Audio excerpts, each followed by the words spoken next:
Well, what he did is wrong. But I have a son his age. And I hate that he's ruined his life. And also lives of others. So my heart goes out to him and his family, and I prayed for him yesterday. It's alleged that during the course of investigation, officers determined that Mr. Drummond, with premeditation, knowingly and intentionally killed Miss Adrianna Williams in Lake County, Tennessee. In an upscale neighborhood in Jackson, and that man says that's when he found himself face to face with Austin Drummond. Came out from the inside of the pool house where he had apparently been hiding out, and had either a rifle or a shotgun, and he pointed that at me. He yelled and pointed that at me. Due to Drummond's alleged gang affiliation, this man asked us not to show his face or share his name. And people need to understand that there's children, there's minors involved in this, and that as a family, we're just broken. Right? Yes. I just don't know. I don't know how to explain it. So. Who's caring for the little girl right now? She's in protective custody. Case following Drummond's court appearance, 2 of the 4 people accused of helping him avoid arrest were also in court. De'Ara Sanders and Brandon Powell were back in front of a judge. That was Judge Andrew Cook.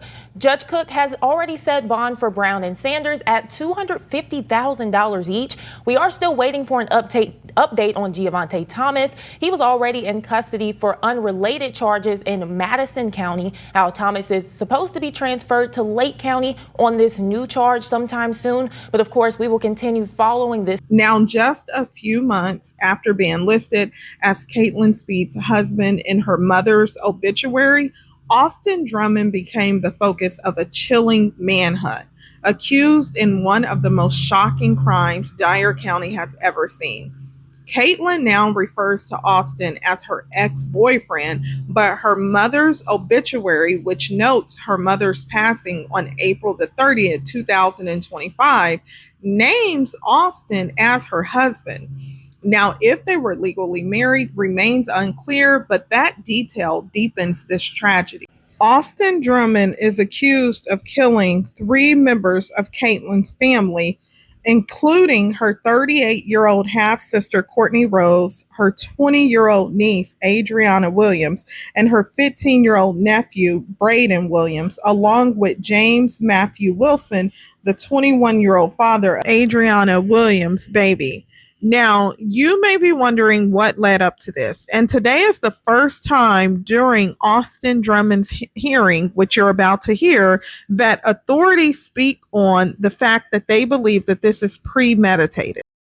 For the court is 1 count of first-degree murder. It's alleged that on 29th of July, Mr. Brayden Williams was located deceased from apparent gunshot wounds on Carrington Road in Tiptonville in Lake County, Tennessee. During the course of the investigation, it was determined that Mr. Drummond did with premeditation, knowingly and intentionally kill Mr. Brayden Keith Williams with the use of a firearm.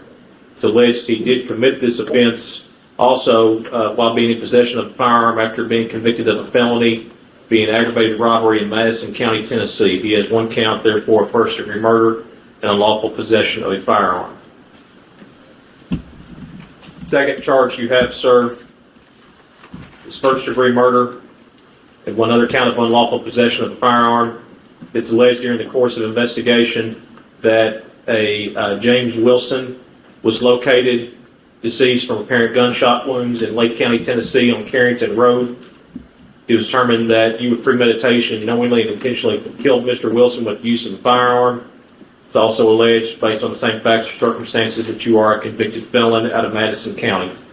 In addition to that, sir, you also have 1 count of first-degree murder and unlawful possession of a weapon. It's alleged that during the course of investigation, officers determined that Mr. Drummond, with premeditation, knowingly and intentionally killed Miss Adrianna Williams in Lake County, Tennessee on Carrington Road. She was discovered from an apparent gunshot wound, deceased. In addition to that, he also is a convicted felon out of Madison County, Tennessee. You also, sir, have one count of first-degree murder and an additional unlawful possession of a weapon. It's alleged during the course of the investigation, officers determined that you did with premeditation knowingly, intentionally kill Miss Cortney Rose with the use of a firearm. She was discovered deceased from apparent gunshot wounds on Carrington Road in Lake County, Tennessee. It's alleged, in addition to that, sir, as previously stated, you are a convicted felon allegedly from the county of Madison in Tennessee. Ms. Jessica, do we have the other charge? I don't have anything to kidnap.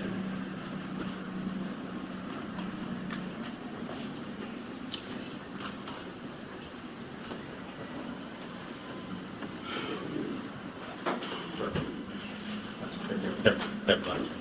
Sorry about that, Mr. Drummond. In addition to that, finally, he has one count of aggravated kidnapping and a possession of a firearm during the commission of a dangerous felony. It's alleged that all of the victims in the case that previously were mentioned were located deceased from apparent gunshot wounds on the same date.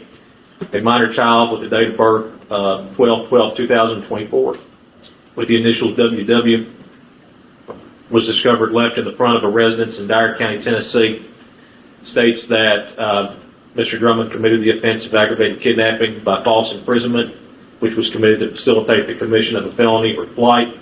It's alleged he committed this offense also possessing a firearm during the commission of said dangerous felony. When he possessed a firearm, he therefore has those counts. General Goodman, is the state moving forward with felony charges in this matter? Yes, Your Honor. Mr. Drummond, I'm going to enter a not guilty plea for you at this time on your behalf, being that you do not have counsel appointed or retained to represent you. Are you going to be able to hire an attorney, sir, to represent you, or will you need me to ask you questions about your finances to appoint you an attorney? I'm not going to be able to hire an attorney. Okay. Sir, if you could, to the best of your ability, please raise your right hand for me. Do you swear or affirm the testimony you are about to give is true, so help you God? Yes, sir. You put your hand down, sir. Mr. Drummond, prior to being taken in on these charges, sir, were you working anywhere? I had a business, inflatable ring meetings, gift parties, the part-time shows, decorations, not like that. So you were self-employed, is that correct? Yes. Okay. Now this is what I'm going to ask you, sir. Obviously, that may vary depending on how much business you generate monthly. If you could estimate for me what your monthly income would be from that business? It varied, but it was like $46,000. Okay. Okay. It's a lot of it. I'm just starting up. A lot of the money and for my backing to invest in it. When did you start the business, sir? I started LLC in February. I believe I started operations just a month or two ago. Just a month or two ago? Okay. Sir, let me ask you, do you own a home? Do you own a vehicle? I'm sorry? I do concede, sir. Okay. Can you tell me the make and model of the vehicle, sir? And county labor. Okay. You recall how much you paid for that vehicle? $12,000. Okay. Are you still, are you making payments on the vehicle? No, sir. Okay. Do you have a checking or savings account, sir? Yes. Do you know roughly at this moment how much is in that checking or savings account? $500. General, I think due to the sort of uncertainty of his business, I think that based on that and the fact he doesn't own much personal property, I think he does qualify as indigent for appointment of counsel. I have reached out previously to Mr. Brian Huffman out of Covington, and he has told me he is willing to take the appointment in this case. So what I'm going to do is appoint Mr. Brian Huffman to represent Mr. Drummond in this case. Mr. Drummond, Mr. Brian Huffman is an attorney in Covington, Tennessee. He is going to be appointed in this case to represent you, sir. We're going to get his contact information to you, and also we're going to get his information for where to contact him and locate him and be able to discuss your case with him. We'll be happy to get that to you. And we're going to send you his files we're going to send your files to his office for him to review that, okay? General, does the state wish to be heard on bond at this time? Yes, Your Honor. At this time, the state intends to seek the death penalty. This is a capital case. We're asking that he be held without bond. In addition to that, he has a bond out of circuit court. We have filed motions to revoke those bonds that will be heard later in the month of August in circuit court. Mr. Drummond, what I'm going to do before I make a position on bond, I'm going to ask you some questions, sir. And if this information is not correct, sir, please just tell me if it is not, okay? Can you still hear me okay, sir? Yes, sir. Okay. 16 O'Neill Oakway, Apartment E in Jackson. Is that a good address for you, sir? Not anymore. 54 O'Neill Lane, Jackson, Tennessee, 3801. Okay. How long have you lived at that address, sir? 54 O'Neill, 16 O'Neill Oakway. I'll make it easier. How long have you lived in the city of Jackson? Since I was released in September last year. Okay. Before you were incarcerated on your previous charge, where were you living at? Jackson, Tennessee. Okay, so for the majority of your life, have you lived in Jackson, Tennessee? Yes, sir. Okay. Do you have any family in Lake County, Tennessee? Us.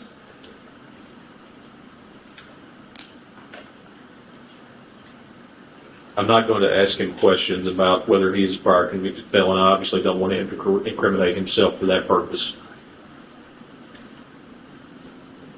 Folks, in the state of Tennessee, bond is a guaranteed right, with the exception of one incident when it is a capital offense and when the proof is evident or is great. Based on the affidavits I have read here today, it does appear that for purposes of bond, in addition to not only what the statute says, but first and foremost that it's the court's responsibility to take into consideration the safety posed to the community. The court finds that the defendant will be held without bond, and he'll be remanded into the custody of the Lake County Sheriff's Department, pending all appearances and hearings in this matter. Let me address one other issue. Yes, sir. The state is also requesting a restraining order, not just as a condition of bond, but as a restraining order besides that. And that would be for the family of victims, Cortney Rose, Adrianna Williams, Brayden Williams, and Jana. Mr. Drummond, let me go over with you, sir, what the general has said. I'm sorry. And also the minor child, WW, who was the minor child. Yes, sir. I was going to include that, General, but I appreciate you mentioning that. Mr. Drummond, what I'm going to do is, this is something that obviously you do not have this in front of you at the moment. I'm going to be sending to you in a moment through one of our deputies to the jail. We're going to be sending you a form called Notice of Bond Condition. What that's going to tell you is that you have bond conditions that you must follow.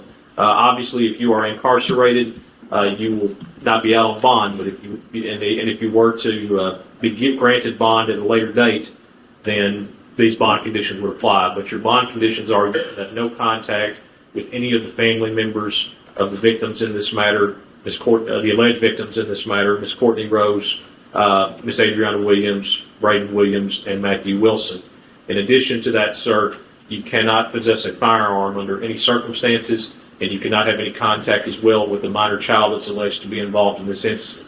The court is also going to put a condition down that you must keep in contact with your attorney, Mr. Brian Huffman.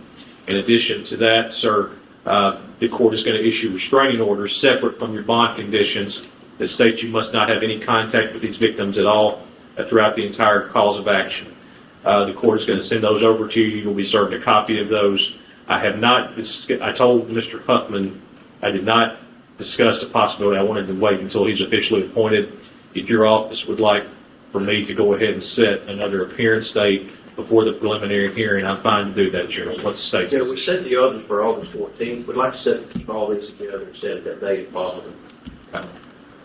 Mr. Drummond, I'm going to continue your case to August the 14th, sir, at 9 a.m. Mr.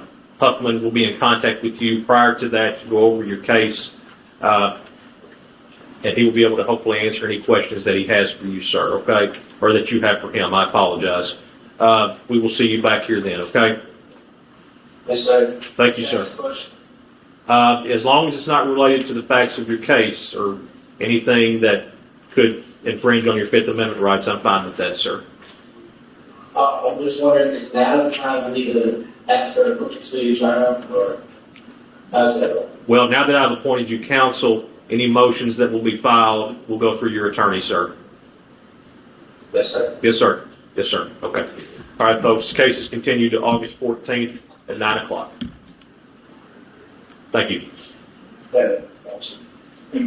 We are going to also take up Mr. Powell. I believe I was told that they're going to bring him over.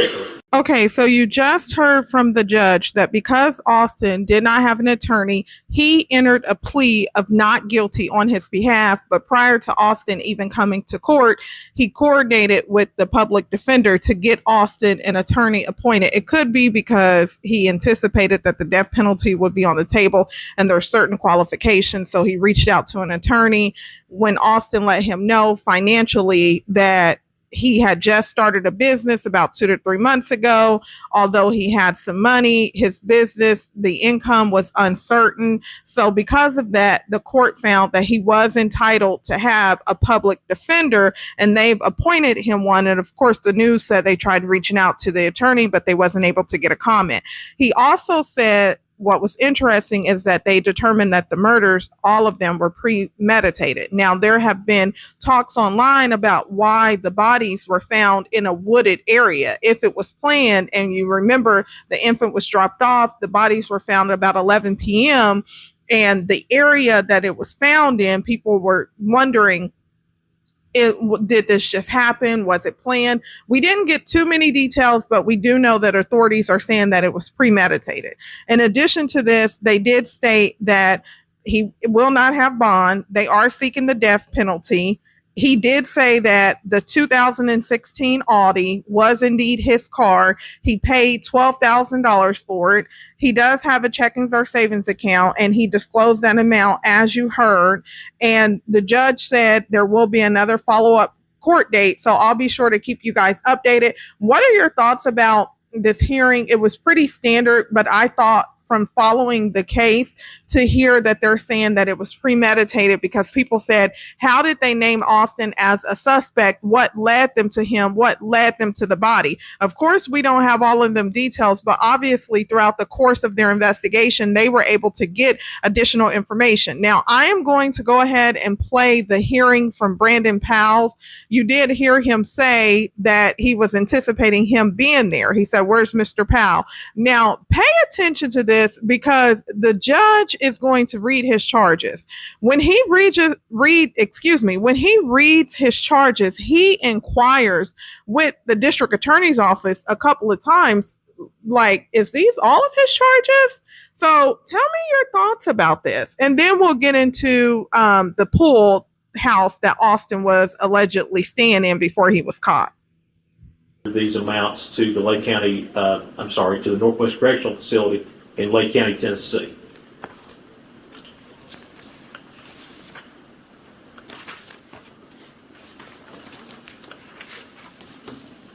General, are these the only charges against Mr. Powell at this time? I believe they are. Okay, is the state intending to move forward with felony charges? Yes, sir, we are. Okay.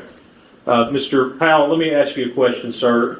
Are you going to be able to hire an attorney to represent you at this time, or would you like the court to? Yes, sir. Okay, you are going to be able to hire an attorney, sir? Yes, sir. Okay. Reason I ask you is that if you were not able to, I want to know, so I don't want to keep you in longer than you need to before we need to bring you back for a hearing. Is the reason I'm asking you, okay? Has your family, to your knowledge, has your family spoken to anybody about this, about hiring you an attorney? Yes, sir. Okay, do you happen to know who they are? Well, let me ask you this. I'll just cut to the chase. Have they hired an attorney?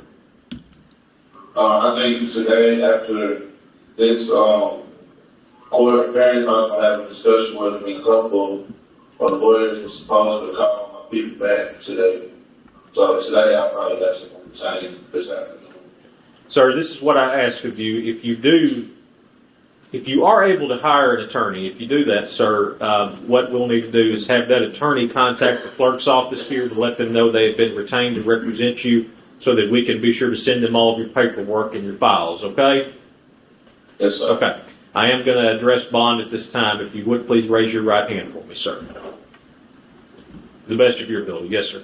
Do you swear or affirm the testimony you are about to give is true, so help you God? Yes, sir. Okay, you put your hand down, sir. Mr. Powell, let me ask you this, or let me tell you this, sir. Before we do anything, I want to advise you, if you come back to court and you have not been able to do that, if you've not been able to hire an attorney, just let me know, and I'll be happy to still ask you questions about appointing you one, okay?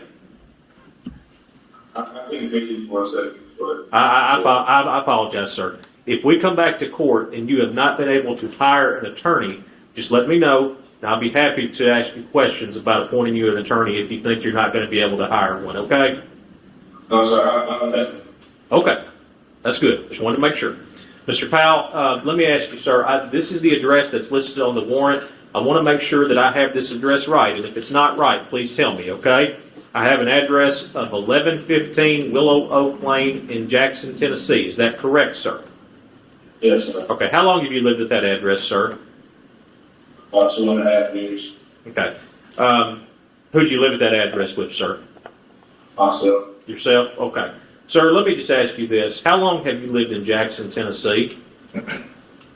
All of your life? Okay. Have you lived anywhere besides Jackson, Tennessee? No, sir. Okay. Sir, let me ask you this. In the last 10 years, have you been convicted or charged with a felony offense? Yes, sir. Okay. Are you still on parole or probation for that offense? Yes, sir. Okay. If you don't mind me asking, sir, can you recall what the charge was? 76. Okay. 2019. Yes, sir. Central. Maybe like 2 or 3. Okay. How much time are you serving on that charge, sir? 10 years. 10 years. How much time do you have left? 5.5. 5.5 left? No, I mean 9. 9 left. Okay. Yes, sir. Okay. I apologize. Is there any other felony charges that you have had within the last 10 years in addition to that?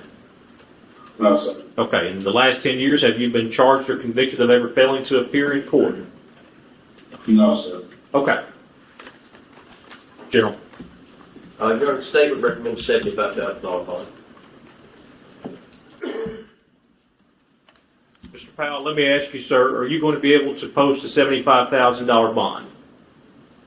Possibly. Possibly? Okay. Mr. Powell, this is what I want to do. General, since he's not 100% sure, I think I'm going to reset him to Monday morning to make sure if he does make his bond, what I'm going to do is I'm going to put him on the docket on the 14th with everybody else. But just to make sure he makes his bond, we're going to continue the case to Monday, okay? Mr. Powell, I'm going to continue your case to Monday morning, okay? That's just to make sure you make your bond.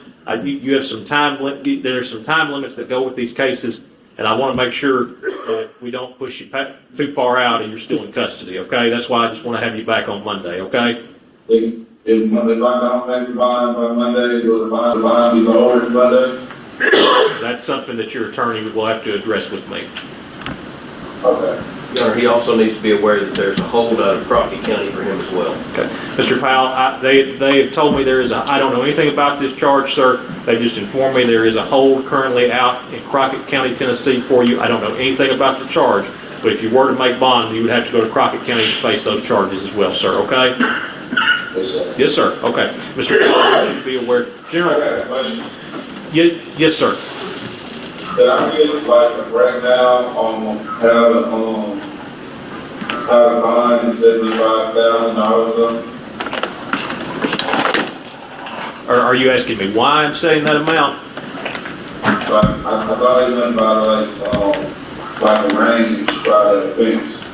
Well, what it is, sir, is that when setting bond, I have to take into consideration a couple of things. Your nexus to the community. I didn't hear any testimony to indicate that you have any family here in Lake County, Tennessee, or have any business where you work in Lake County, Tennessee. So you don't have much of a nexus to the community. I have to consider that. In addition to that, the fact that you're currently on probation for a prior felony conviction, I have to take into consideration that, as well as the possible safety of the community. So that's the reason why the bond is a little enhanced in this case, is because you don't have much of a nexus to our county here in Lake County. You've been a resident of Madison County your whole life.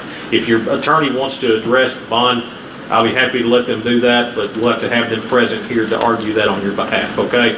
So I'm going to continue your case to Monday morning. General, in regards to Mr. Powell, I did not hear in the warrants any interactions or anything going on in regards to Mr. Drummond's case that is currently. So the state is asking for a restraining order. That's the reason we didn't ask for one. Okay, I just wanted to make sure of that. Okay. Yes, sir. Okay, so Mr. Powell, I'm going to say your bond conditions are, sir, you must keep in contact with your attorney. You are not allowed to possess any drugs or alcohol, and you also cannot be charged with a new offense or fail to appear in court, sir. Okay. I'm going to continue your case to Monday morning at 9 o'clock, and we'll see you back here then, sir. Okay. All right. Good luck to you, sir. Okay, so you just heard Brandon in court. Keep in mind, he's not charged in connection to any of the murders. What he is charged is because of an incident that occurred prior to Austin Drummond being charged in regards to the quadruple homicide. Now, keep in mind that the judge did say that it was in relation to the drug charges, but he did inquire several times with the DA. He said the judge was curious about if Mr. Powell had any involvement with Mr. Drummond's case, and the DA, reassured him no. So the judge was wanting to make sure before he set the bond that Brandon was not involved. If Brandon is later, he said, based off the paperwork, is there anything to indicate? And then Brandon also inquired why his bond was $75,000. Now, the judge did say, do you want us to appoint you an attorney? He said no. He said, do you think you'll be able to get an attorney? He said he think he also may be able to pay the $75,000 bond and get himself a private attorney. Now, keep in mind that Brandon is the same one that previously went live. I have that video. I'll link it in the description. And he was saying who would, snitch on someone for $15,000, And he was saying, $15,000 ain't no money. So now he's telling the judge that he's going to get a private attorney. He think he'll be able to post his $75,000 bond, but he said, if I'm not able to post it, then is it going to be reduced? And then the judge said, well, that's something you'll have to have your attorney to put in a motion, and then I'll take it up at that time, and if he doesn't get an attorney, he said, reach out so that they could get him a court appointed attorney. Now, this affidavit here, I do have it. Now, what is interesting is because in this affidavit, what it states is, and this is why Brandon is charged, okay? It says on June the 18th, 2025, Brandon traveled to Lake County, Tennessee with Austin Drummond with the intention of delivering drugs and an ear piercing kit to an inmate at the institution. Austin Drummond identified Brandon Powell as the driver of the car that was following behind him to assist in the delivery. So keep in mind that it's Austin who identified Brandon. Okay, so on June the 19th, 2025, at approximately 2:02 a.m., I attempted to stop the vehicle identified by Drummond. The vehicle fled at a high rate of speed, running 6 to 7 objects as they were thrown from it. Most of these objects were later recovered by law enforcement. The recovery included, and it goes on to state that they were able to recover some drugs, some cell phones, rings, an ear piercing kit, some bags. An extensive investigation has since revealed that Brandon conspired with Austin and three other individuals, to deliver contraband into the Lake County, Tennessee facility. Law enforcement cameras also observed this as the entire process of the events above. So Austin is the one who identified Brandon, and this is why Brandon has these pending charges. So drop your comment and tell me, what are your thoughts about this? If you haven't seen the previous video that Brandon uploaded, I'll link it in the description. Now I'm going to play the full video from, before Austin was captured. It was alleged that he had at least spent one night in this luxury pool house. So listen to this.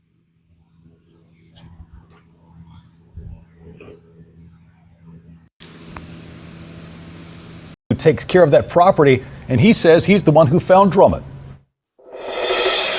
Daryl, that man tells Fox 13 that he was just following his morning routine when he went to the pool house. It's located on a 9-acre estate on this road in an upscale neighborhood in Jackson.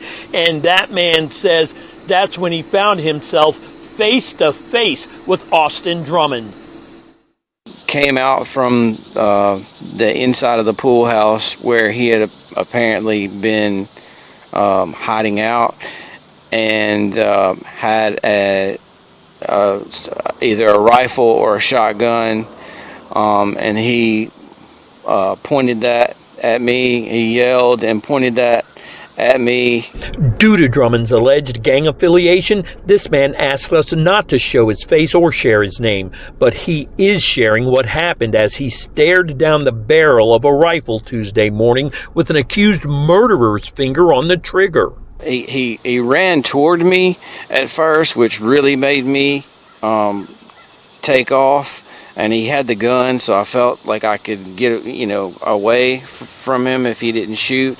But I ran through the woods into the middle of Pleasant Plains and flagged someone down and used their emergency phone and called 911 from there. He says before finding Drummond, he was aware of the manhunt and just how dangerous investigators say Drummond is. He says he thanks God he lived to tell the story. I do feel blessed. Very blessed is the word that I can, because he could have easily, he had two guns right there loaded.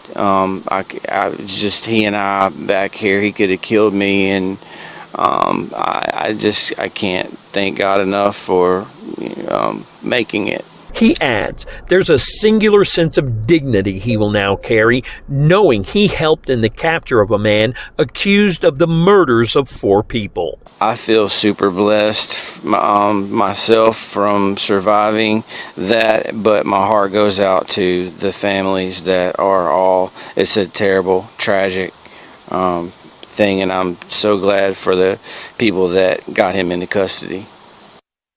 I'm going to go ahead and play this news clip from James Matthew Wilson's parents. That's his full name, but he's better known as Matthew. So his parents went to Austin's court hearing, and while they were leaving, the news caught up with them and they were able to speak with them, but this is the raw coverage. And one of the things that they said, his father said, Matthew was a good father. He was a good boy. He was a good brother. He was a damn good son. So that came from Matthew's father, Matt Wilson. He said he was pleased after learning that the man who allegedly killed his son could face the death penalty and that he's been held without bond. What's the point of letting him back out?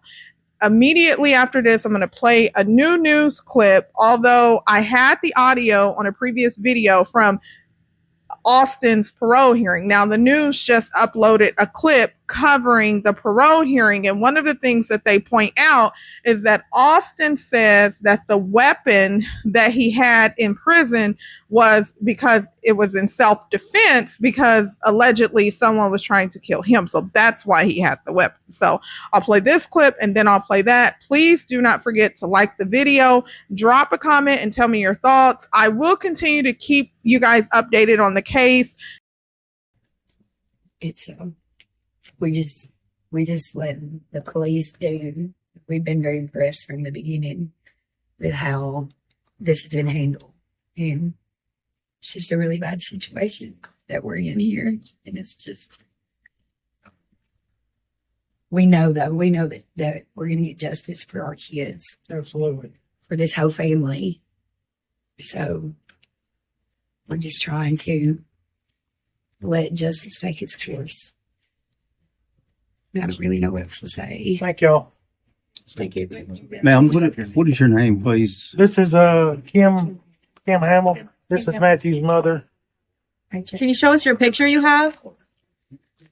Blur her face out. Please. Yes. Is it Hamill, Hammel? Hamil. H-A. That's your first name. Okay.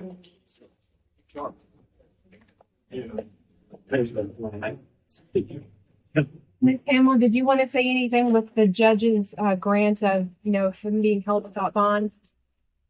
we're happy. We're happy that he doesn't have a bond.